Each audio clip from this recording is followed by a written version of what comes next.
Amici di Crazy Rider, ben ritrovati a questo nuovo appuntamento. Mi trovo con un amico amante di un prodotto molto particolare, di un mezzo particolare, voglio dire, il sidecar. A lui vorrei chiedere come nasce questo prodotto, come si può reperire, insomma raccontaci qualcosa di... Allora, in Italia ultimamente è difficile reperirlo perché ci sono pochissime case che costruiscono sidecar.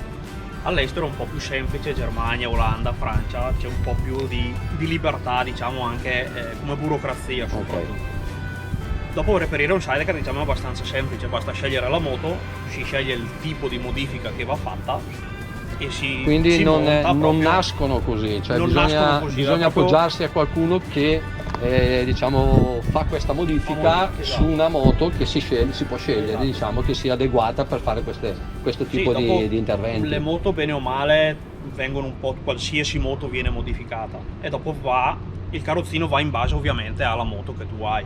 In Italia delle dritte, ecco. In Italia è possibile trovare qualche azienda che si fa o è tutta cosa che bisogna appoggiarsi come al solito a paesi esteri dove è più facile ottenere le omologazioni per questi prodotti? Allora, in Italia attualmente c'è Sidecar Italia di Pavia che costruisce proprio da zero sidecar e fa anche tutta la parte della burocrazia, quindi te lo dà chiave in mano proprio pronto da usare, e attualmente diciamo è l'unica che fa questo tipo di modifiche. Quindi attualmente è solo quella, se no dopo è tutta roba extra. Ecco, questa è una modifica fatta sulla base di una Yamaha Diversion 900. XJ Diversion 900. E la sua provenienza? Allora, era francese in origine e dopo è stata importata e dopo è arrivata a me, diciamo. Io l'ho presa che era già immatricolata italiana. Ok. Comunque è provenienza francese in origine. E come nasce questa passione? Come mai ti sei avvicinato a questo mondo che io ti conosco da motociclista e poi ti sei avvicinato a questo tipo di realtà che è molto originale, molto particolare, ma come mai ti si avvicina a un mezzo del genere? Allora, noi l'abbiamo fatto principalmente per una questione di sicurezza, girando molto in inverno, facendo i raduni invernali, così abbiamo visto che il sidecar era il mezzo più idoneo, esatto, per fare quel tipo di raduni e quel tipo di turismo. E dopo un po', entrando un po' nel mondo dei sidecar, girando i vari raduni, così abbiamo conosciuto persone che ne avevano magari da parecchi anni e ci siamo un po' appassionati di questo mezzo strano, particolare.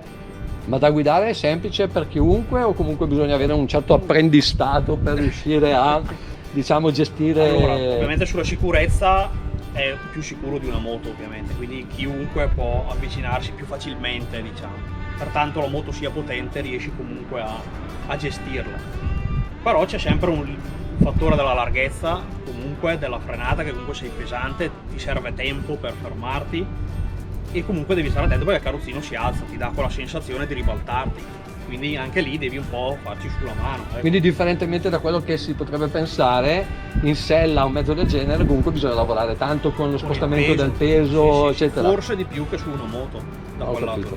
Devi proprio lanciarti per cercare di compensare, diciamo, sì. Dopo anche lì, da modifica a modifica, da sidecar a sidecar, cambia il modo di guidarlo. Ok.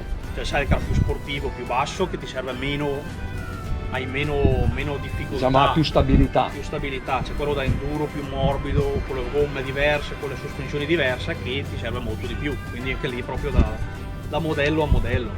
E questo quanti anni ha? Questo è del 98. Questo è del 98. Quindi è una scelta di stile, diciamo, per quello che riguarda il discorso dell'utilizzo, più che per una vera e propria magari comodità. No, comodità forse sì, io lo vedo come comodità, anche per la capacità di carico e comunque se ti trovi magari con il tempo brutto, le strade magari sporche, devi infilarti da qualche parte, con la moto magari hai sempre un po' ti butti dentro la carrozzina, ti chiudi, aspetti che passa la burrasca. E quindi ecco, io lo vedo anche come comodità. Ok. Io sono molto curioso e grazie Andrea posso avere questa esperienza di provare questo mezzo per la prima volta e dopo aver fatto qualche chilometro cercherò di esprimermi dando una mia impressione di cosa vuol dire guidare un sidecar. Io ti ringrazio Andrea della delucidazione e ci vediamo prossimamente. A dopo! Il sidecar, in Italia conosciuto anche con il nome di motocarrozzetta, Nasce in Francia dall'idea di Jean Berthaud. Egli nel 1893 realizzò un progetto alquanto bizzarro. Accostando a una bicicletta dell'epoca una carrozza provvista di una sola ruota, creò un nuovo atipico mezzo di trasporto che prese il nome di triciclo asimmetrico. Dalla sua prima creazione passarono alcuni anni prima che venne preso seriamente in considerazione. A renderlo popolare fu un fumetto che, intorno al 1910, rappresentò il progetto giocando su quello che poteva essere un suo possibile utilizzo. Da quel momento l'interesse aumentò, pensando che una moto con carrozzetta potesse essere un'alternativa alle poche automobili prodotte e accessibili solo a persone facoltose. Il bisogno di un mezzo di trasporto economico e versatile fu il motivo di sviluppo di questo mezzo a tre ruote. Innumerevoli furono le esigenze da rendere questo mezzo indispensabile per integrarsi nella società. Sempre più perfezionato, venne usato tanto nella Seconda Guerra Mondiale per il trasporto di munizioni, armi e soldati. Per tutto il periodo della guerra la produzione del sidecar continuò seguendo una duplice filosofia, militare e civile. Alcune case come BMW, Zundap, Norton, Guzzi e BSA produssero modelli modificati per molteplici utilizzi. Tra i paesi dove si diffuse maggiormente troviamo la Francia, l'Inghilterra e la Germania. Il loro utilizzo diminuì dopo il 1950. La produzione industrializzata dell'automobile surclassò velocemente questo originale mezzo di trasporto. Oggi la tradizione viene portata avanti da una stretta cerchia di appassionati, quantomeno in Italia. In alcuni paesi dell'Europa viene prodotto e commercializzato in una versione adattata per competizioni di tipo motocross. L'Australia, la Nuova Zelanda e gli Stati Uniti sono tra quei paesi che più praticano questo tipo di disciplina. Un altro tipo di sidecar da competizione lo vediamo sul tracciato dell'isola di Man. La sola categoria prevista al Tourist Trophy è quella dei prototipi con motori sportivi da 600 cm3. Oggi il mercato è talmente limitato da rendere difficile la sua reperibilità. Tra le poche case che ancora producono il sidecar troviamo la Ural. Tra le versioni proposte da questo marchio russo esistono modelli aventi trazione anche sulla ruota della carrozzetta.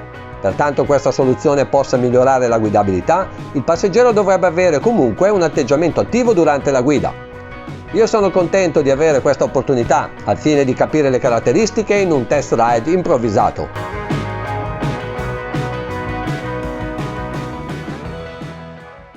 Allora Gian, com'è andata il giro sul sidecar? Spiegami come ti sei trovato. Allora, sulle prime devo dire che avevo qualche incertezza perché lo sentivo che ovviamente si muove tanto, segue un po' la strada, quindi al momento non essendo abituato rimani un po' così nel dubbio che tu hai la tenuta giusta o che comunque sulle buche, diciamo, sulle buche, ecco, esatto. Poi quando riesci comunque a entrare nell'ottica, diciamo, gli dai fiducia, allora cominci ad andare abbastanza tranquillo. Ovviamente sono stato a una velocità piuttosto bassa perché non avendo poi tutta questa dimestichezza nell'utilizzo di un mezzo del genere, quindi non mi sentivo proprio tranquillissimo. Ho raggiunto gli 85 km/h circa sulla tangenziale e sento comunque che è un mezzo che non tira da un lato, forse come dicevi tu, appunto per la geometria che ha il sidecar, come è stato studiato e anche per il tipo di forma di ruote che mi dicevi, e devo dire che non impegna troppo fisicamente, però confermo il fatto che quando bisogna fare le curve bisogna compensare molto con il corpo per cercare di stabilizzare un po' il mezzo, soprattutto quando non si ha un passeggero a bordo. Con il passeggero a bordo invece mi sono accorto che tutto diventa un po' più facile, ti dà più sicurezza perché lo senti molto più incollato sull'asfalto e quindi riesci anche a raggiungere, diciamo, una sorta di tranquillità, più rilassato, viaggio rilassato. Sicuramente è un mezzo molto molto affascinante, un mezzo da passeggio, però veramente originale. Vorrei sentire Lucia che cosa ne pensa invece da passeggero. Lei ha fatto il passeggero e quindi dentro della carrozzetta come si sta? Nella carrozzetta si sta comodi, devo dire. L'unica cosa è che all'inizio è un po' destabilizzante perché non si è abituati, ti vedi le macchine vicino quando si frena, ti vedi la strada molto vicina, però non è complesso, mi sono anche divertita. Noi l'abbiamo provato con il telo, sicuramente togliendo il telo per il passeggero penso che sia molto confortevole, cioè sembra quasi di viaggiare su un cabrio. Sì, esatto, alla fine la concezione è quella di un cabrio alla fine.